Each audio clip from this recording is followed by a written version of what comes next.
안녕하세요. 제 아름다운 선물입니다. 오늘은 이태준님의 처녀작이며 영화로도 제작되었던 오목녀를 소개해드리겠습니다. 한국의 모파상이라고도 불리는 이태준님은 우리나라 단편문학의 완성자라 이를 만합니다. 오목녀는 눈먼 늙은 지참봉과 어릴 적 팔려온 오목녀가 굶주림과 성적 욕망을 해소하기 위해 자신의 젊음을 이용하게 되는 이야기입니다. 그럼 작품을 감상하시겠습니다. 오목녀, 이태준.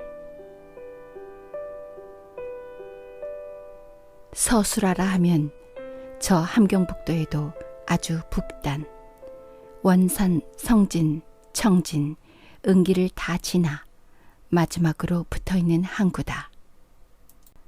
이 서술하에서 10리쯤 북으로 들어가면 바로 두만강가요. 동해 변인 곳에 삼거리라는 작은 거리가 놓였다. 호수는 40여에 불과하나 주제소가 있고 객주집이 4, 5천하 있고 이발소 하나 있고 권련, 술, 과자, 우편, 절수 등을 파는 잡화점이 하나 있고 그리고는 색주가 비슷한 영업을 하는 집 외에는 모두 농가들이다. 그런데 이 4, 5초 되는 객주집의 하나인 제일 윗머리에 지참봉네라고 있다. 이 지참봉은 벼슬을 해서 참봉이 아니라 젊었을 때부터 실명이 되어서 어느 때부터인지 참봉 하고 불려온다.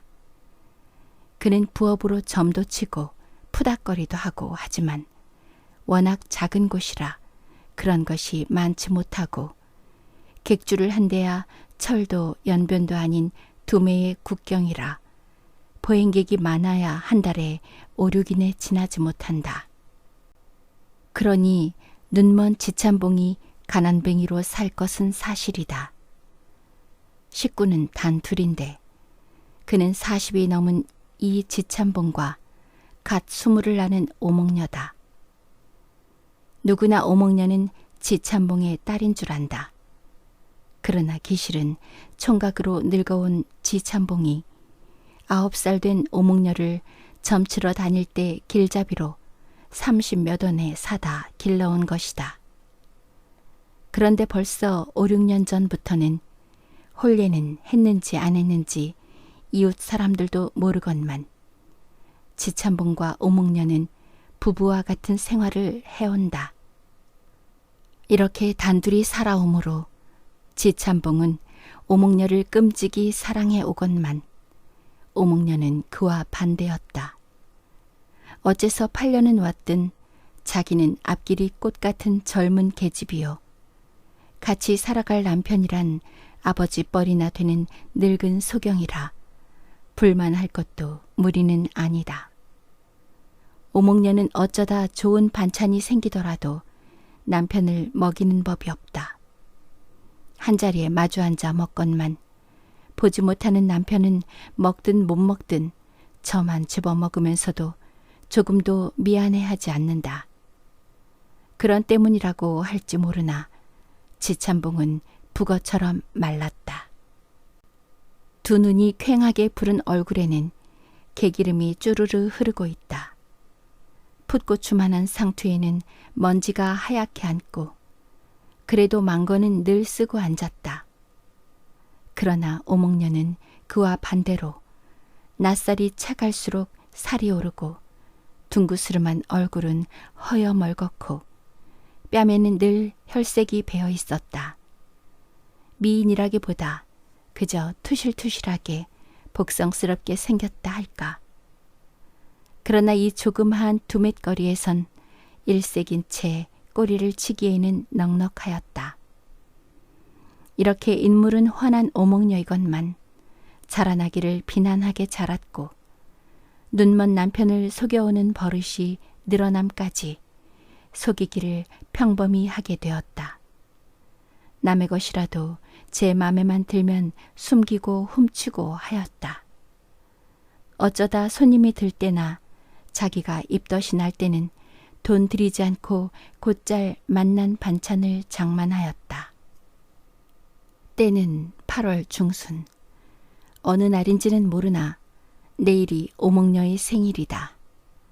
그래서 오목녀는 잎살 되나 사고 미역, 오리나 뜯어오고 이제는 어두웠으므로 생선 장만을 하러 나오는 길이다. 으스름한 달밤에 바구니를 끼고 맨발로 보드라운 모래를 사뿐사뿐 밟으며 바닷가로 나왔다. 불에 데어있는 배 앞에 가서는 우뚝 서더니 기침을 한 번 하고는 뒤를 휘돌아보고 아무도 없음을 살핀 다음에 고기잡이 뱃속으로 날름 들어갔다. 오목녀는 생선이나 백합이 먹고 싶을 때면 늘 이 배에 나와 주인 없는 사이 들어갔다. 이 배 주인은 한 이태 전에 웅기서 들어왔다는 금돌이라는 총각인데 워낙 어부의 자식이라 바다에 익숙해서 혼자 여기 와서도 어업을 하고 있었다. 금돌이는 종일 잡은 생선과 백합을 그날 저녁과 이튿날 아침에 별러서 파는 까닭에 그가 저녁에 팔 것을 지고 거리로 들어오면 그 배에는 다음날 아침에 팔 것들이 남아있고 금돌이가 다 팔고 나오노라면 늘 밤이 으슥했다. 오목녀는 늘 이 틈을 타서 생선과 백합을 훔쳐들였다. 오늘 밤에도 마음을 턱 놓고 배 안에 들어와 생선을 바구니에 주워 담을 때 아차, 배가 갑자기 움직였다. 오목녀는 즐겁을 해 뛰어나와 본즉 배는 벌써 내리지 못할 만큼 물을 떠났다. 이것은 여러 번이나 도적을 맞은 금돌이가 하필 그날은 고기도 한 번 팔 것밖에 더 잡지 못하여 누가 훔쳐가나 한번 지켜볼 겸 나가지 않고 있었던 것이다. 금돌이는 오목녀임을 알 때, 이 거리에선 화초로 여기는 오목녀임을 알 때, 그는 큰 생선이 절로 안에 떨어진 듯 즐거웠다. 우선 배를 띄우는 것이 상책이라 하고 몰래 배부터 물에서 떼어놓고 노를 젓기 시작한 것이다. 오목녀는 눈이 둥그레 어쩔 줄을 몰랐다. 소리도 못 칠 형편이다. 어스름한 달빛 속에서 오목녀와 금도를 실은 배는 뭇해서 보이지 않을 만치 나와 돛을 내렸다. 앙이 아주망이시덤둥? 놀래지 마십거니 어찌얼시 있음둥? 오목녀는 얼른 안색을 고치고 생긋 웃어준다. 그리고 생원에? 어찌겠음둥 베르 대랑이. 금돌이는 싱글거리면서 오목녀의 곁으로 다가서더니 부들부들 떨리는 손을 오목녀의 어깨로 가져간다. 그리고 엷은 구름 속에 든 달을 가리켜 보인다. 오목녀도 피하려 하지 않고 같이 달을 쳐다보고 나직한 소리로 베르대랑이 배를 대고선 무슨 노릇이 못 될 게 있음둥? 이왕 지세에. 그러나 배는 움직이지 않았다. 오목녀는 금돌이를 안 뒤로 지참봉에 대한 불만이 더욱 커갔다. 저도 모르게 가끔 금돌이와 지참봉을 비교해보는 버릇이 박혔다. 비교해보고 날 때마다 금돌이 생각이 났다. 그날 밤 금돌이가 또 오랑이 뉘 알겠음둥? 내일 나주에도 고대하겠스꼬마 꼭 나오랑이 하던 말이 자꾸 생각났다. 오목녀는 생일이 지난 지 10여일 후에 기어이 바구니를 끼고 이번에는 배가 비지 않고 금돌이가 있기를 오히려 바라면서 다시 바다로 나왔다. 세 번째부터는 오목녀는 금돌이 배에 다니기를 심심하면 이웃집 마을 다니듯 하였다. 지참봉이 점이나 쳐서 잔돈푼이나 생기면 오목녀는 그 돈을 노렸다가는 병을 들고 술집으로 갔다. 그러면 그날 밤엔 지참봉은 술 냄새도 못 맡아도 금돌이는 얼근에서 뱃전을 장구 삼아 치면서 오목녀의 등을 어루만졌다. 이곳은 국경이라 무장단과 아편, 호주, 담배 등의 밀수입자들 때문에 경관의 객주집 단속이 엄한 곳이므로 객이 들면 그 밤으로 주재소에 객보를 써야 한다. 만일 한 번이라도 잊어버리면 영업 정지는 물론 주인은 구금이나 벌금을 당한다. 지참봉내도 객이 들면 그날 저녁으로 객보책을 내어 객에게 쓰여가지고 오목녀가 늘 주재소로 가지고 간다. 그 주재소엔 소장 외에 순사 2명이 있다. 그 중에 남순사는 늘 오목녀를 볼 때마다 공연히 여러 말을 걸고 이내 놓아주지 않았다.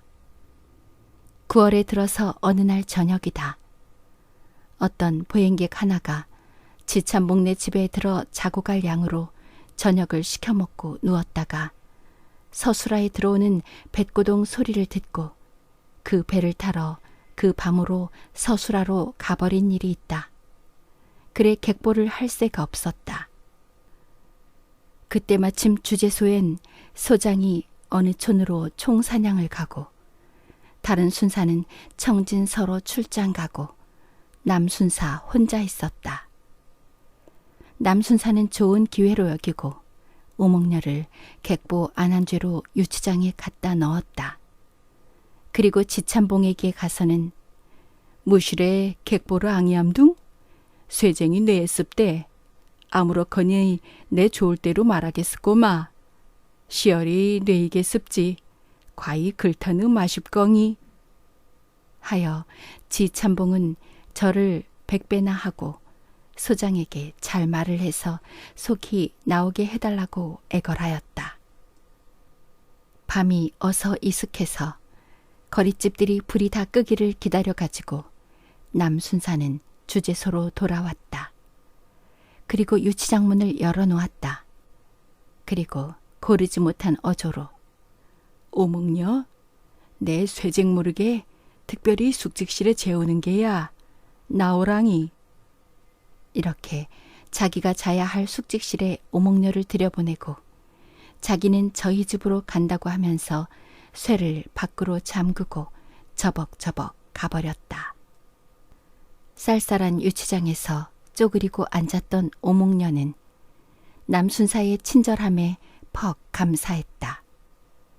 조그마한 단칸방이나 새로 도배를 하고 불은 덥도 춥도 않게 알맞게 떼어서 봄날같이 훈훈하다.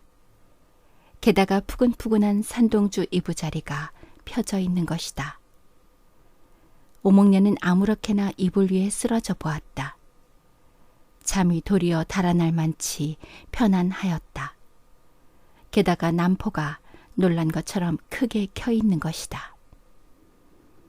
남순사래 어찌 나를 여기다? 오목녀는 마음이 싱숭생숭해졌다. 무슨 소리가 나면 남순사가 오나 해서 벌떡 일어나 보기도 하나 남순사는 나타나지 않았다. 오늘 나주엔 금돌이래 고대할 게구마. 오목녀는 뒤숭숭한 대로 얼마 만에 잠이 들고 말았다. 잠든 지 그리 오래지 않아서다. 오목녀는 무엇인가 입술에 섬뜩함을 느꼈다. 불은 꺼진 채로 완연히 찬 기운이 끼치는 밖에서 들어온 사람이었다. 내랑이 쉬. 남순사의 목소리가 틀리지 않았다. 그 후 남순사는 을에 만나야 할 것으로 생각했으나 주재소 숙직실은 을의 조용한 처소는 아니었다. 하룻밤은 술이 얼근한 김에 남순사는 용기를 얻어 지참봉네 집으로 들어섰다. 바깥방을 엿들으니 여러 사람의 소리가 난다. 매가 동으로 갔으니 서로 갔으니 하고 지참봉은 매를 날려버린 사냥꾼들과 점을 치고 있었다. 남순사는 숨을 죽이며 정지를 지나 정지 웃방으로 갔다. 오목녀는 마침 집에 있었다. 점이 끝나 사냥꾼들은 가고 지참봉은 복전을 받아 주머니에 넣으며 뜨뜻한 정지로 자러 내려왔다. 더듬더듬 묵침을 찾다가 지참봉의 손은 웬 구두 한 짝을 붙들었다. 처음엔 그것이 무엇인지 몰라 한참이나 어루만져 보았다. 바닥에 척척한 흙이 묻은 것으로 신발이 틀리지 않은 것. 구두라는 것이 틀리지 않은 것. 이 거리에서 이런 신발이면 순사가 틀리지 않을 것을 믿었다. 순사. 지참봉은 구두를 떨굴 뻔하게 놀랐다. 그리고는 다음 순간엔 구두가 으스러지게 꽉 붙잡았다. 동자 없는 눈이 몇 번이나 휘번뜩거렸다. 입가엔 쓴웃음이 흘렀다. 오목녀가 요즘과 밤이면 자기 옆에 있기를 꺼리는 것, 골방에도 가보면 베개뿐 오목녀는 자리에 없다가 밝으면 어디서 목소리부터 나타나는 것. 진작부터 의심은 했지만 이렇게 그 증거를 손에 움켜본 적은 없다. 지참봉은 가만 정지 위 칸으로 가 귀를 솟구었다. 지참봉은 두 팔을 부들부들 떨었다. 곧 더듬으면 식칼이 잡힐 것 같았으나 눈 없는 자기가 잘못하다가는 어느 놈인지도 모르고 퉁기기만 할 것 같다. 지참봉은 다시 그 골방 문밑을 물러나 구두 한 짝만 움켜쥐었다. 두 짝 다 찾아볼까 하는데 문 열리는 소리가 난다. 방 안에서 나오던 사람들은 정지에 지참봉이 앉았는 바람에 주춤 물러서는 눈치다. 성큼성큼 앞을 지나 달아나려는 눈치에 지참봉은 소리를 질렀다. 니기요. 구디 있어서 뒤집이? 남은 그제야 구두 한 짝을 찾아봐야 소용없을 것을 알았다. 맨발로라도 뛰지 못할 바는 아니지만 지참봉 손에 잡힌 구두 한 짝은 너무도 뚜렷한 증거물이 된다.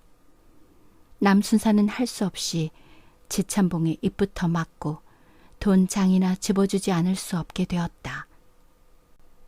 그 뒤에도 오목녀가 없기만 하면 지참봉은 을에 남에게 간 줄 알게 되었다. 그런데 금돌의 마음도 점점 달게 되었다. 오목녀가 자기 배에 나오는 도수가 점점 줄어가는 때문이다.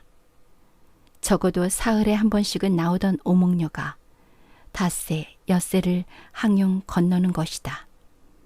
금돌은 오목녀에게 의심을 품기 시작하던 바 하루아침은 해뜰머리인데 소장네 집으로 생선을 팔러 가다가 오목녀가 주재소 숙직실 쪽에서 나타나는 것을 보았다. 못 본 채하고 숨어 섰던 금돌은 그제야 오목녀의 다른 소행을 알았다. 금돌은 지참봉만 못지않게 주먹을 떨었다. 그리고 금돌은 이날 쌀을 대연말 싣고 간장, 된장, 나무, 먹을 물, 장작개비 해서 배에 두둑이 실었다. 그리고 오목녀가 나오기를 기다렸다. 기다리던 오목녀는 그 이튿날 밤 그리 깊지 않아 역시 바구니를 끼고 나타났다. 금돌은 오목녀가 배에 오르기가 바쁘게 배를 띄웠다. 배는 밤으로 한 십리 밖에 있는 무인도에 닿았다. 지참봉은 젊은 아내를 아무리 기다리나 들어오지 않는다.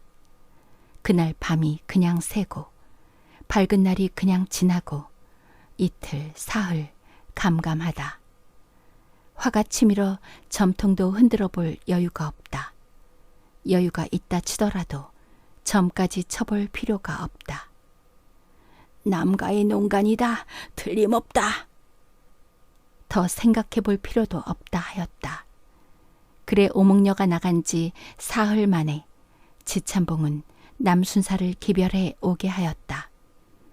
남이 들어서자 지참봉은 날쌔게 그의 절그럭거리는 칼자루를 붙들었다.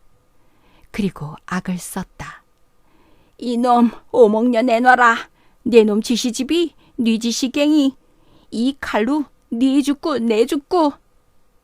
하고 붙은 눈을 부릅뜨며 덤볐다. 남은 꼼짝없이 뒤집어 쓰게 되었다. 남은 우선 지참봉의 입을 막아놔야겠기에 모두 자기의 짓이라 거짓 자백하였다. 그리고 정말 자기도 오목녀가 아쉽다. 어떤 놈의 짓인지 이 밤으로 거리의 술집들을 뒤지고 서술하나 옹기까지 가더라도 기어이 오목녀를 찾아내고 싶었다. 남순사는 지참봉에게 오늘 밤으로 오목녀를 데려온다고 장담을 하고 나왔다. 나와서는 거리집들을 이잡듯 하였으나 오목녀가 나타날 리 없다. 지참봉은 점점 남순사만 조르게 되었다. 남순사는 급했다. 오목녀가 기껏해야 서술하나 웅기로 나간 것이 틀리지 않은 것 같은데 거기까지 다니며 찾자니 일자가 걸린다. 그동안을 지참봉이 묵묵히 앉아 기다려줄 것 같지 않다. 이런 소문이 소장의 귀에 들어만 가면 순사도 떨어지고 낯을 들고 다닐 수도 없다. 오목녀는 생각할수록 지참봉만 없으면 찾아 놓은 오목녀? 남은 입속에 걸쭉한 침을 삼킨다. 남은 밀수업자들에게 압수한 독한 호주를 한 병, 역시 압수품인 아편을 얼마 떼어놓고 밤늦어 지참봉을 찾아간 것이다. 지참봉은 여편낸 달아나고 눈은 멀고 재물은 없고 누구든지 자살한 것으로 알게 되었다. 남은 이젠 오목녀는 찾기만 하면 내 것이라 하고 서술하러 옹기로 싸다녔으나 허탕만 잡고 5, 6일 만에 돌아왔다. 돌아와 보니 오목녀는 어디선지 하루 앞서 멀쩡해 돌아와 있는 것이다. 남은 오목녀를 만나자 잠깐 어쩔 줄을 몰랐다. 그간 자기가 범죄 중에 가장 큰 것을 범하면서까지 애먹은 생각을 하면 또 어떤 놈과 어디로 가 그렇게 여러 날씩 파묻혀 있다 온 생각을 하면 당장 잡아다 족치고 싶으나 이왕 지나간 것보다는 앞으로의 욕심이 목 밑에서 꿀꺽거린다. 인젠 내 해다 하는 느긋한 손으로 유들유들한 오목녀의 볼을 꾹 집었다 놓으면서 앙이 어디로 바람이 났습대? 요 아래 방지느 좀. 방지는 무시래? 히히. 남순사는 슬그머니 오목녀를 위협하였다. 너의 남편이 죽은 것은 너 때문이니까 너는 살인자나 마찬가지다. 네가 잡혀가지 않을 길은 하나밖에 없다. 그 길은 내 첩이 되는 것이다. 하고 달래기도 하였다. 그러나 오목녀는 남순사의 첩노릇보다는 금돌의 아내 노릇이 이름부터도 나은 것이요 정에 들어서도 그랬다. 오목녀는 우선 남의 쌀 말부터 이부자리까지 끌어들이는 대로 받아들였다. 그리고는 금도리와 내통을 해 동산이란 것은 노숫갈 한 가락까지라도 모조리 배로 빼냈다. 그리고 남순사가 오마던 자정이 가까워 올 임시에 오목녀까지 배로 뛰어나왔다. 이들의 배는 이 밤으로 돛을 높이 달고 별빛 푸른 북쪽 하늘을 향해 달아났다.